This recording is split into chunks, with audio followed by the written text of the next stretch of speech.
Namaste, and welcome to our continuing series, Savitri Satsang, in which we go through Savitri very, very slowly to aspire that it will come into our souls, not try to understand it fully with our mind, but a mental understanding has also its value.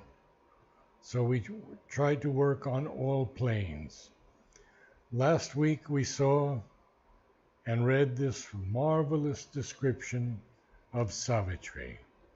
And we found out that even her gulfs, those depths, wide separations, were secrecies of light.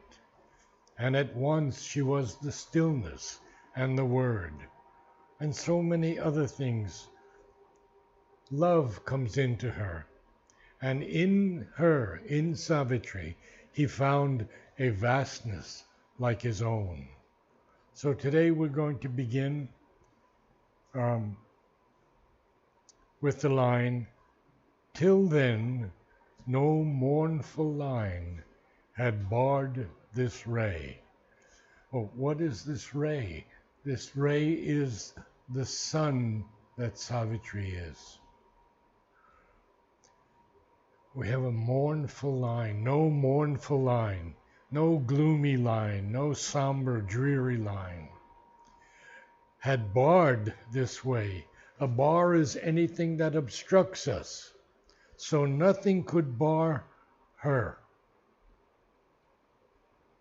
Till then, no mournful line had barred this ray, full stop.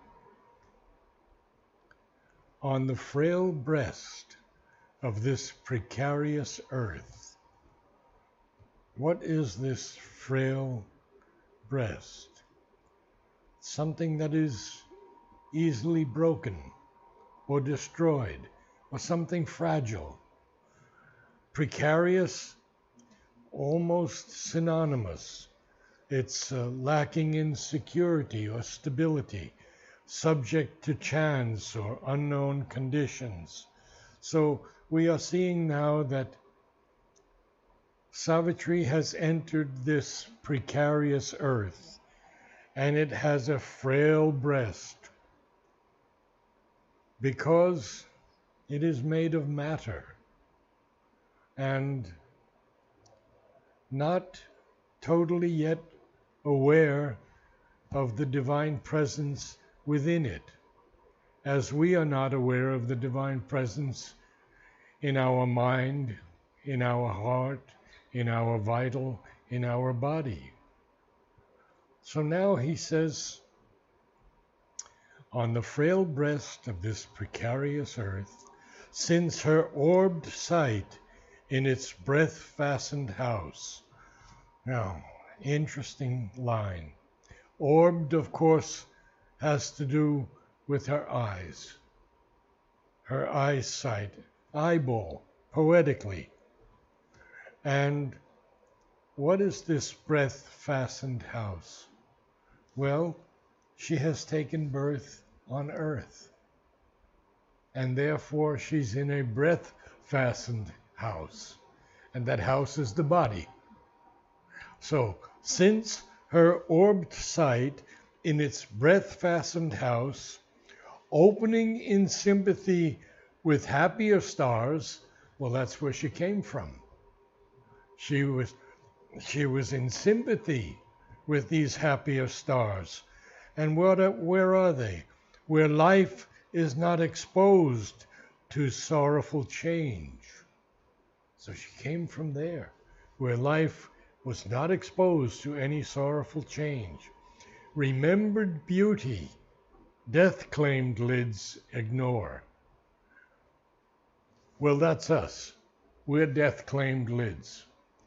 Our eyes ignore this beauty that was to her always remembered. So she remembered beauty that death-claimed lids ignore. Sometimes we have an opening into beauty. We see a tinge of beauty in each other. We feel something beautiful in a person's walk, a person's speech, a person's manner. But mostly we don't see it constantly and at every moment. We see a lot of negativity, a lot of anger, a lot of violence. But here, Savitri, remembered beauty, death-claimed lids ignore. And then she wonders, and wondered at this world of fragile forms. Well, we're all fragile. We get sick, we get injured, we die. We're a fragile form. We're not a fixed form. We're not a supramentalized being yet. So we are in a world, and in that world we are fragile forms. Now, we have this line, carried on canvas strips of shimmering time. So, first of all, we have Savitri. Since her orbed sight in its breath-fastened house, opening in sympathy with happier stars, where life is not exposed to sorrowful change, remembered beauty, death-claimed lids ignore, and wondered at this world of fragile forms, carried on canvas strips of shimmering time. Now, a canvas strip is sort of like a background against which events unfold. So you can have a painting on canvas strip and you see it, but the canvas strip is simply the background. The artwork is totally different. But she's talking about this world of fragile forms, us, who are carried as on canvas strips of shimmering time. Shimmering is a tremulous, flickering light, not a strong light. So we're seeing what she is seeing now. And this is very, very important. Sri Aurobindo capitalizes time. And he tells us that time and space are not limited. They are infinite. For us, because we live in ignorance, time is limited. Oh, I only have 10 days left to do this. Oh, I have to go here tomorrow. I don't have enough space. So time and space for us are very encapsulated, very, very limited. And of course, we have to get over them. So he says they are the terms of an extension of consciousness in which things take place, time and space. And of course, he says, in space there is no near or far, no here or there. The timeless eternal is not measurable by years or hours or eons. It has been described as the eternal moment. Now we go and we begin to see why Savitri is here. I know we've only discussed 5 or 6 lines, but this is very important. The impunity of unborn mites was hers. So first of all, we see that the capital M is that the M is capitalized. Then we have this impunity. And impunity is an immunity from detrimental effects. I have an impunity towards all disease. Disease can't touch me. So it can't touch Savitri also. The impunity of unborn mites. Now, unborn, of course, is from the transcendental, because it's from the highest of the highest realms. When the supermind wants to create, it doesn't create by itself. It creates by going into the overmind, and the overmind creates everything. So we see that these impunity of unborn mights was hers. Now, might, of course, is power, force. And in Savitri, who is the sun, it is very powerful. But there's a full stop after hers. And now he's going to tell us what she is like. Although she leaned to bear the human load, her walk kept still the measures of the gods. I remember Mother walking out of the playground, and it was exactly that image that I saw. It was like, well, it was the Divine Mother walking away from her seat and out the door. And I felt it. The measures of the gods, the actions, the procedures of the gods. Her walk kept still the measures of the gods. Earth's breath had failed to stain that brilliant glass. Very important word. The breath of Earth, the atmosphere of Earth, had failed to stain this perfection of Savitri. A glass is like a mirror that we look into, and it had failed to stain that brilliant glass.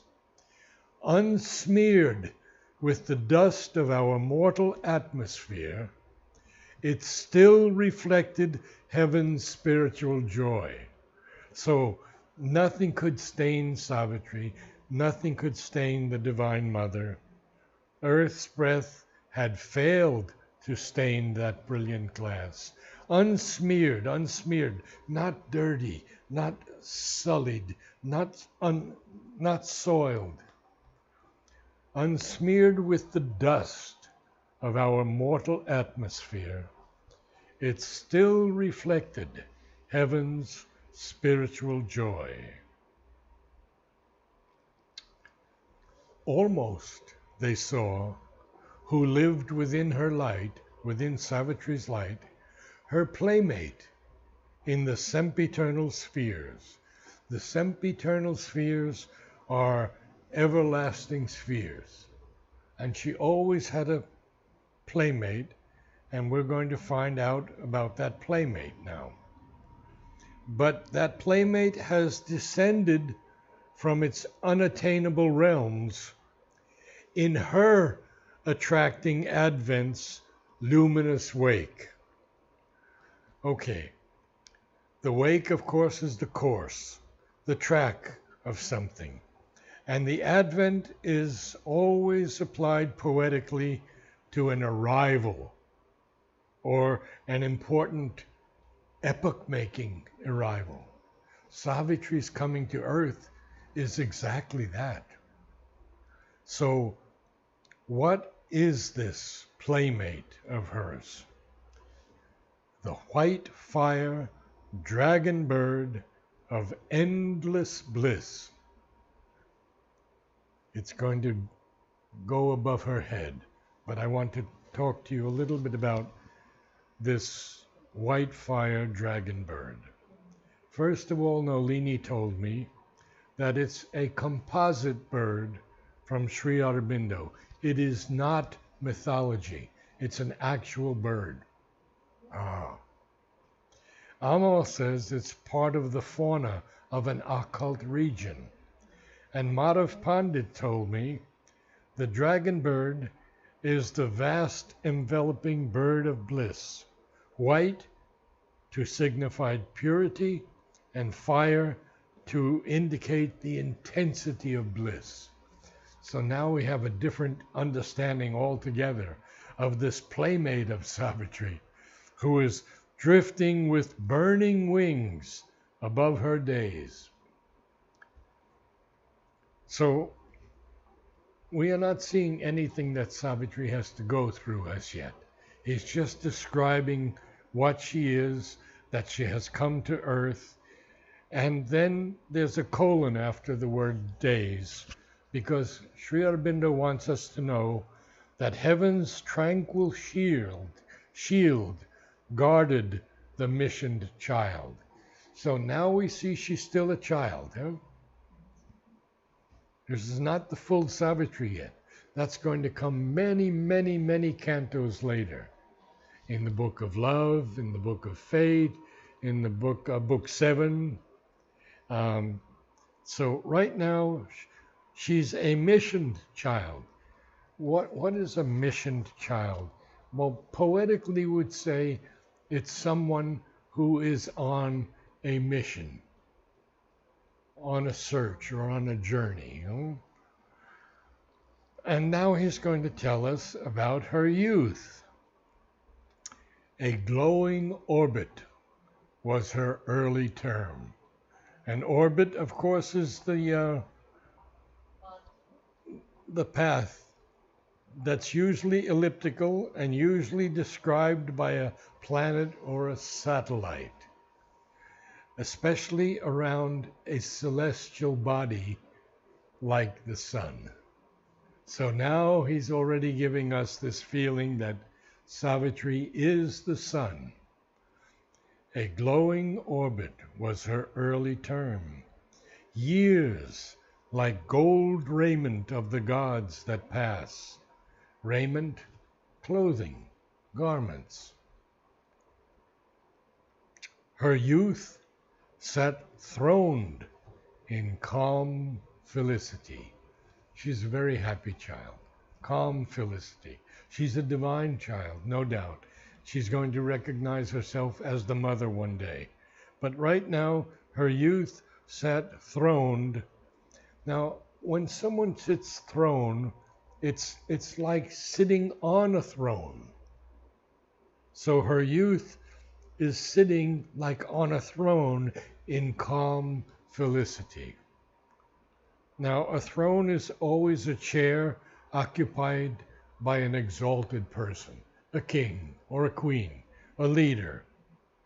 And here we have a third definition, a verb, to sit on the throne as a ruler. But here we have her youth sat throned in calm felicity. It's a verb. Throned. Interesting. But joy cannot endure until the end. And now I have to go to the next page, so you're going to have to show me that, I guess, or maybe I can find it.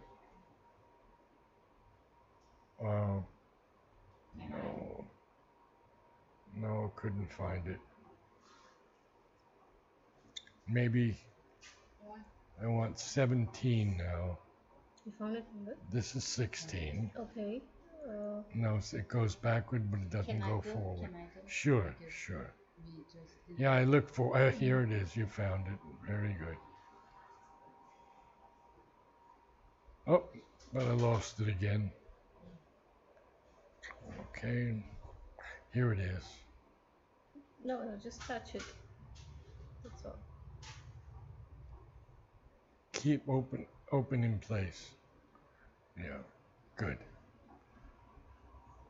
But what was the last line? Joy cannot endure until the end.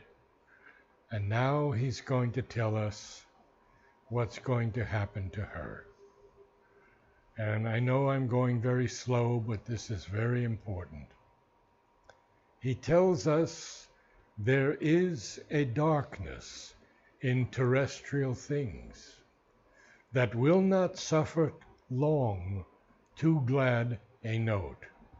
Now, to suffer here is a different definition. It means to endure something. It can also mean to tolerate or allow something. So it can also mean in other definitions um, such as Christ saying, "Suffer the little children to come to me." It means allow in that sense. So here,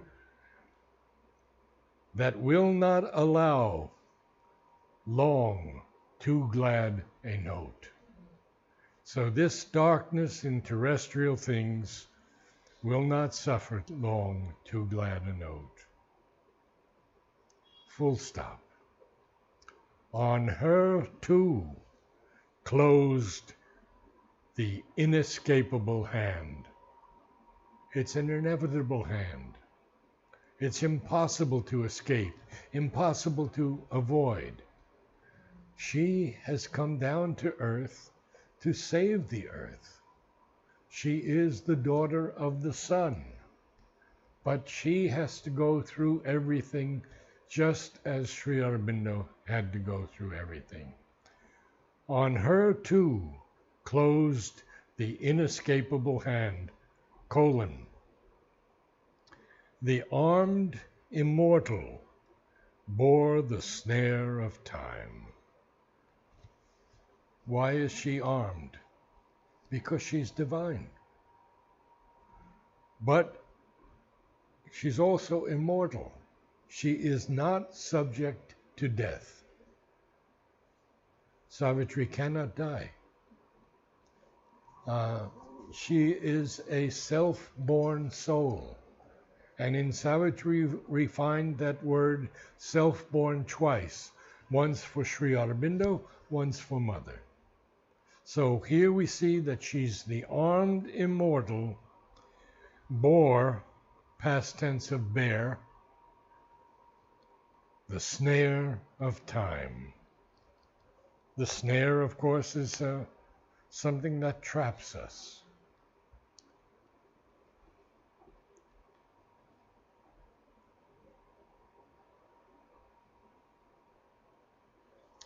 One dealt with death.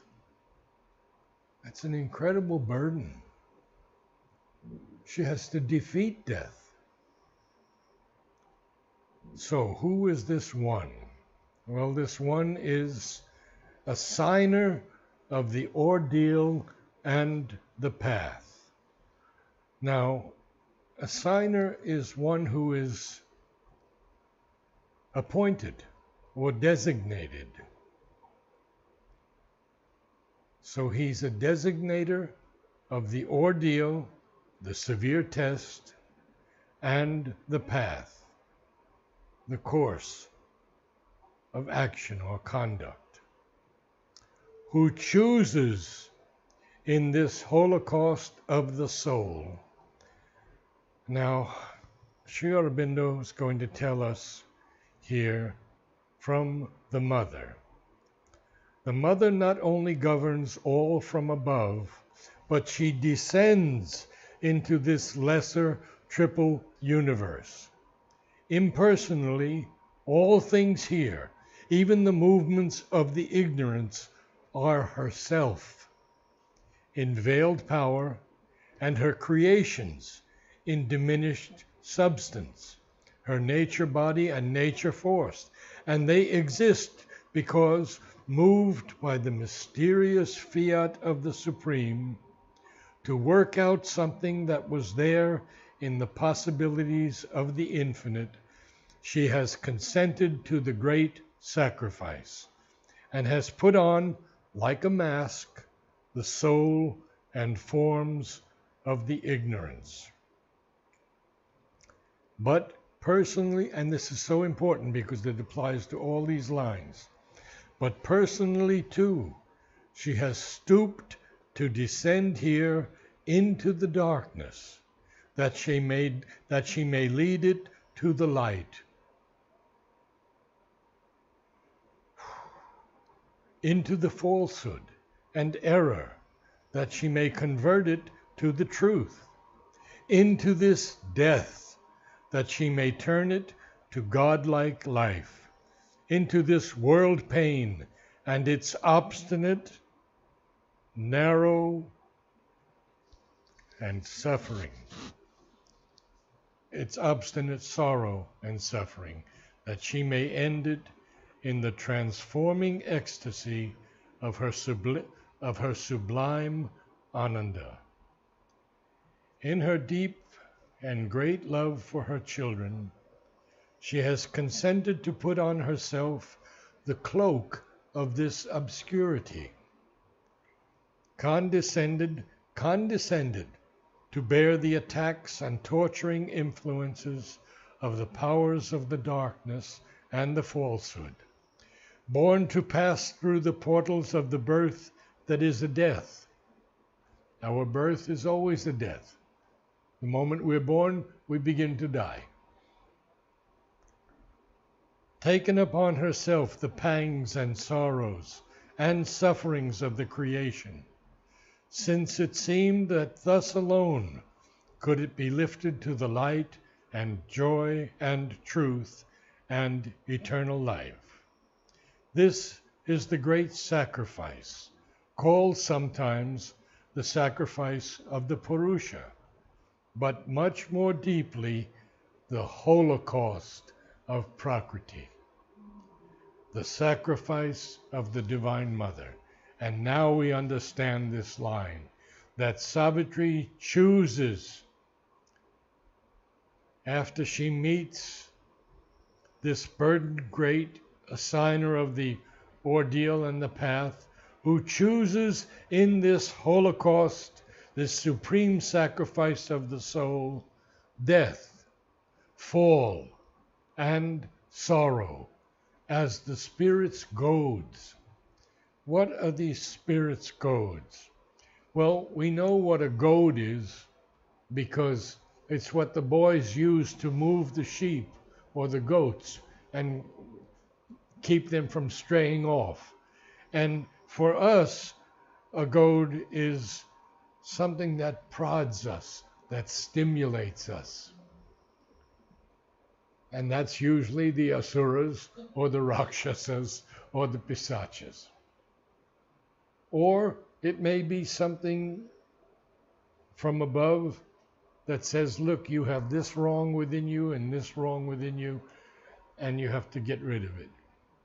So, death, fall, and sorrow as the spirit's goads. Now he goes back to the assigner of the ordeal and the task. The dubious Godhead. So he is a Godhead, but he has a torch of pain. The dubious Godhead with his torch of pain. Now, dubious here is uncertain, ambiguous, I would say. We don't know why he is there, except that we have heard before that he's the assigner of the ordeal and the path. And he chooses in this Holocaust of the soul that Savitri has to go through, death, fall, and sorrow as the spirit's goads. The dubious Godhead with his torch of pain, because only by pain can man progress. It's a painful truth, but it is a truth. Because he says later in Savitri, or we all know that line, pain is the hammer of the gods to break a dull resistance in the mortal's heart. So, he lit up the chasm of the unfinished world. The chasm is the void of the unfinished world, and called her to fill with her vast self the abyss. So he's calling Savitri to fill with her vast self this great deep, this primal chaos. August and pitiless in his calm outlook. Now, August is majestic.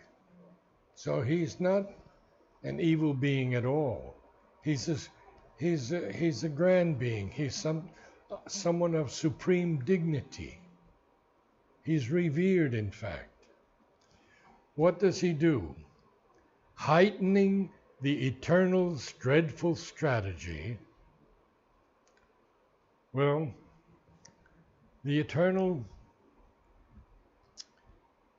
this is a little difficult because it's a capital E.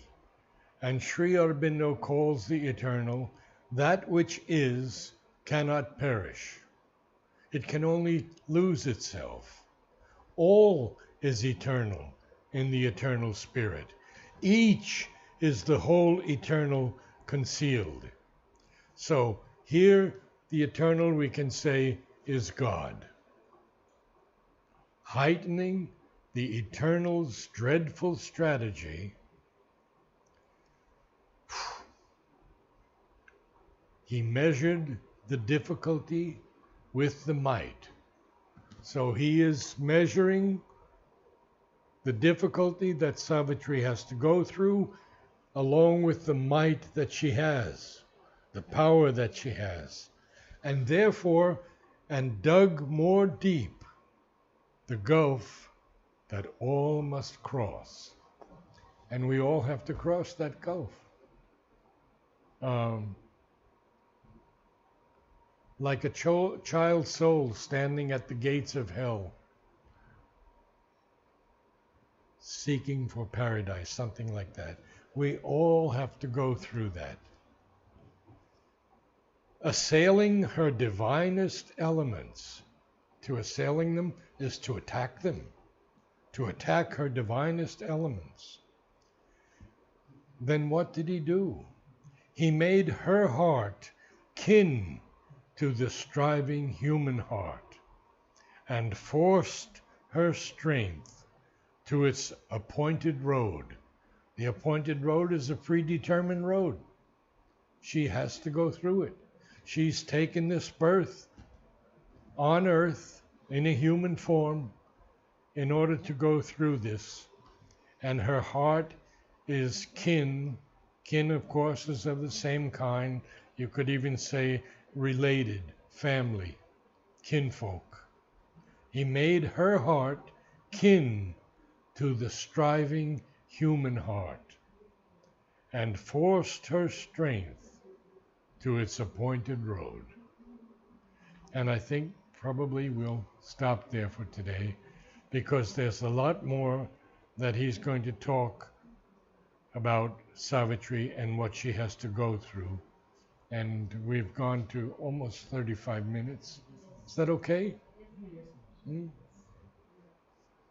We didn't do much, but that's our work. Not to do much, but to go as deeply as possible. Yeah. Yeah.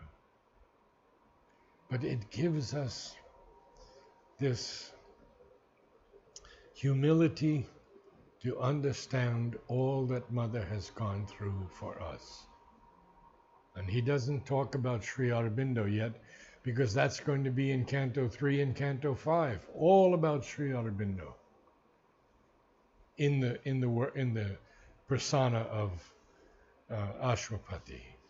But right now it's just a beginning look at what the Divine Mother is doing upon the earth.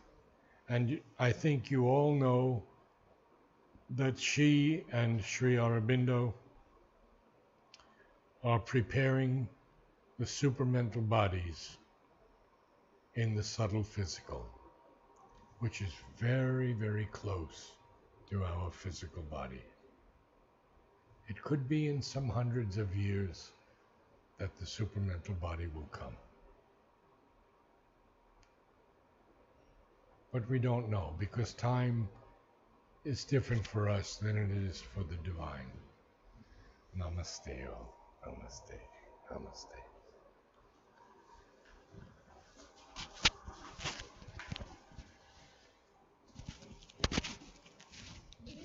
Beginning to end. What? You didn't read beginning to end. Oh, from the beginning to the end. So I should do that. Yeah. That's pretty.